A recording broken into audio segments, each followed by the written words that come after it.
is happening, people? It is Brian Alsruhe with NeverSafe.com, and welcome to this edition of the Critique Geek episodes, videos, what series, whatever we're going to call this. Anyway, today we're going to be covering the overhead press. Now, if you are new to the Critique Geek series, all that it means is that you're going to be following me along for some of my sets, and especially my top sets. And what I'm going to be doing during that is slowing it down, hitting slow motion, hitting pause, tearing apart my form, really pointing out everything that I'm doing wrong in hopes that when you guys review your own videos, you'll be able to recognize some of the same problems and apply the same fixes that I'm going to talk about in this video. Now, before we get in any further, I just want to go really fast and let you guys know that this is a sponsored video by the good people over at Kove. Now, if you guys do know me, you know that I don't promote anything that I don't use constantly. And to be honest, I don't use many things. I'm a very simple guy. However, this speaker is something that I have used a lot, as you can obviously tell.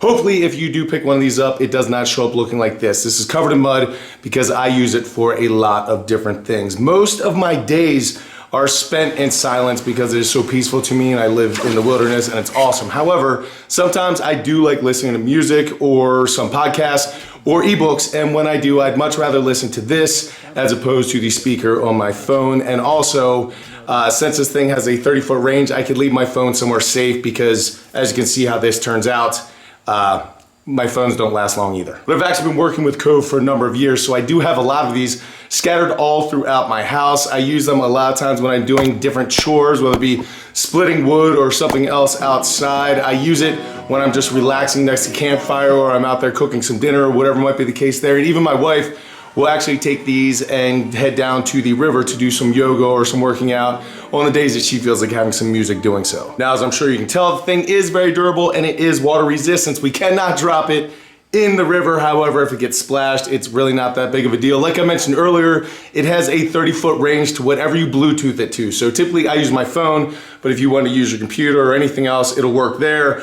And depending on how you're using it, on a full charge, you can get up to a 7-hour worth battery life. However, what does make this different than other similar microphones is that this thing can split in two. So this is really, really useful if you want something like a 360-degree type of sound, or also if you're like me and you use it in a situation where you're with other people but you might be separated because of social distancing or just because you're antisocial like myself, and instead of in a group people, one speaker sitting next to one person's ear and just blaring and then they're not part of the conversation while the music's too quiet elsewhere, you can split this thing and stick the music at different areas and it's perfectly synced up, so it's like having two speakers in one. I really, really like it a lot and I can definitely recommend it for you guys. If you guys are interested, go to the description box down below and you will find a link where you can use the code BA64 to save yourself 64% if you are in the market for such a thing. But I do want to thank Kove for sponsoring this video, and yes, they are paying me to talk about it, but I'm not saying anything that I don't truly believe, and trust me, I use this thing like crazy. Thank you for your patience. Back to lifting.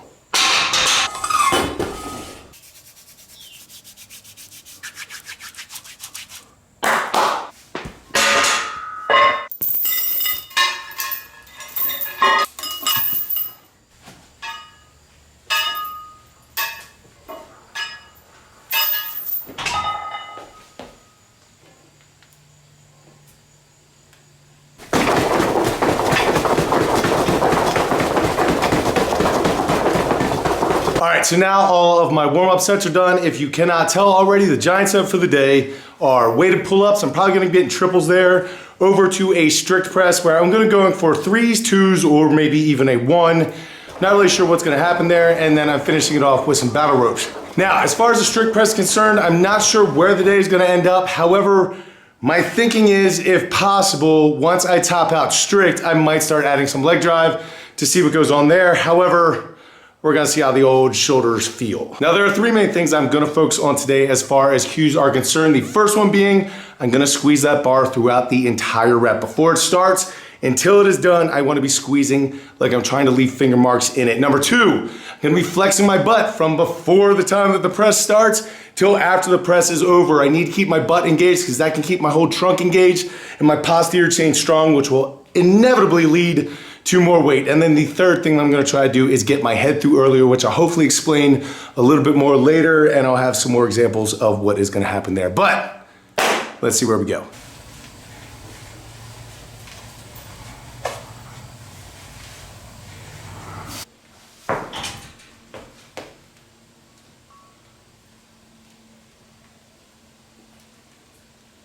All right, so let's start tearing this thing apart. And the very first thing I want to talk about is right here. That is a false butt flex, secretly trying to use leg drive. A lot of people are guilty of that, and I was guilty of it the entire day. So I just want to bring that up. What should have happened there is that I should have really snapped my hips into place by flexing my butt super hard and locked in my back, which would have created a straight line that I could create force from. Instead, my hips were loose, almost like not really locking out a deadlift, and so then my legs came into play, and it's not even really a strict press. The second thing I want to talk about on this set is a soft lockout up top. You can see right there I'm not sticking my head all the way through the window, which doesn't really matter on this weight, but it's going to matter later. So if you're not doing things correctly from the beginning when things are light, they're definitely going to get worse when they get bad. So if you are recording your sets and you're reviewing them, make sure you fix anything before you move forward.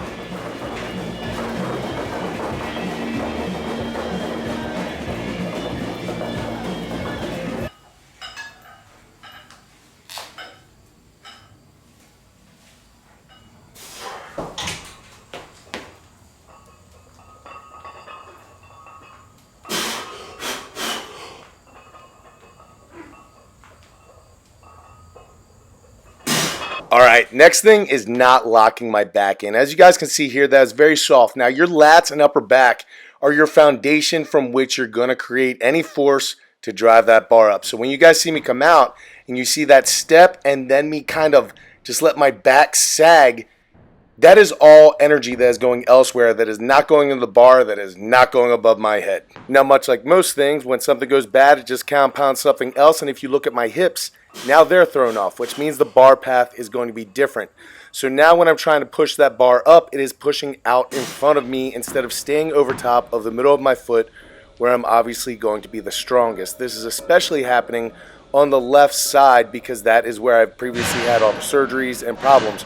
So between scar tissue and weakness and everything else that's going on there, I'm pushing that one even further out. And I think I will wait till next set to comment on how bad my brace is. All right, well, apparently Strong didn't get the invitation to this party because he ain't showing up. In reality, I mainly just don't feel strong. 205 for a triple. Beltless really is not bad considering where I'm at right now. You can see my left arm probably getting a little gimpy there. And then the weighted pull-ups, I'm feeling very, very weak on. But one tip that I did want to give you guys about the overhead press is to get that first 1, 2, or 3 presses out on the first breath and get that breath before you unrack the bar. You can never get as tight with your breathing and brace as you can without weight, especially in your front rack, as you can once you take that weight on. So instead, when you're sitting there squeezing the bar as hard as you can, trying to leave those fingerprints, get as much air into your belly as you possibly can, hold that breath, unrack the bar, flex your butt, get in a hurry, get your presses out, and then release it. If it's especially heavy, you might only be able to get 1 press. But I think a huge mistake that I see a lot of people make is they unrack the bar and then they breathe. And when they do, literally their body just slumps down because that weight just starts folding them, and then they can never get in as good a position. So I would highly encourage that you get that breath prior to walking that bar out. And if you do need more air so that you don't pass out, just make sure that your butt is flexed when you take those little short rebreathing breaths. If not, then again, your posterior chain is going to crumble and it's going to bend you forward. And the second that you bend forward with a bar in front rack position, that rep's either going to get a lot harder or it's not going to happen. Let's see how 225 goes.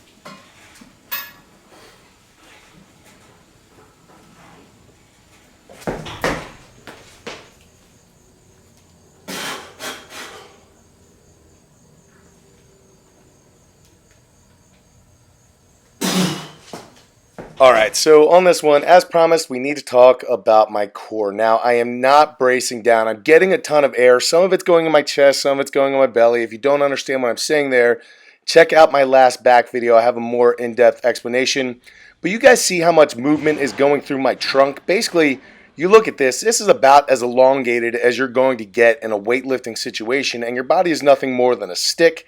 And the longer the stick is, typically the more easily can be broken in the weak spot, which would be the middle. So that is your core. So I need to get more air into my belly, and then I need to brace it down so that I'm more of a tube, so there's just less play.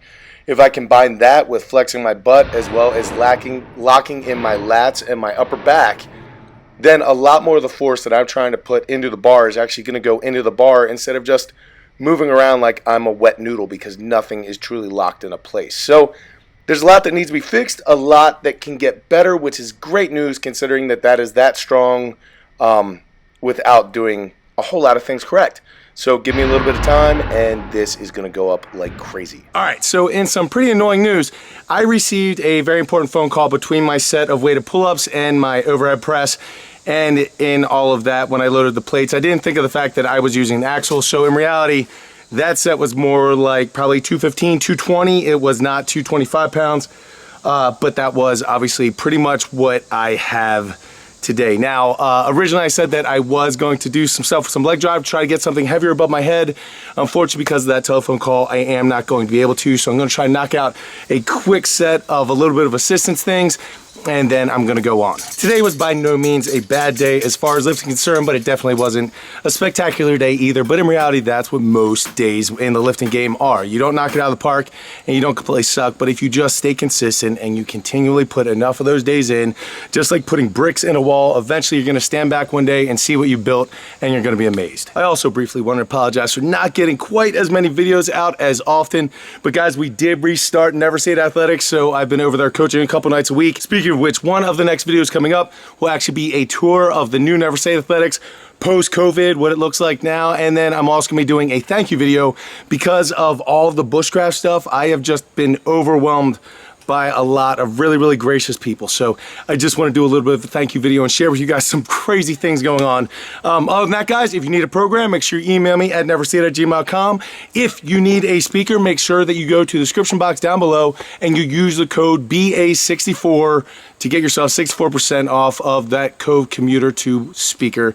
It's a really, really great tool that I use all the time for a lot of activities outside. So guys, I thank you so much for absolutely everything. I will catch up with you later in the week. Until I do go out to something amazing, realize, keep working hard, people. Be nice to each other. And I'll see you then. You're not helping this get done, bud. You are not helping this get done.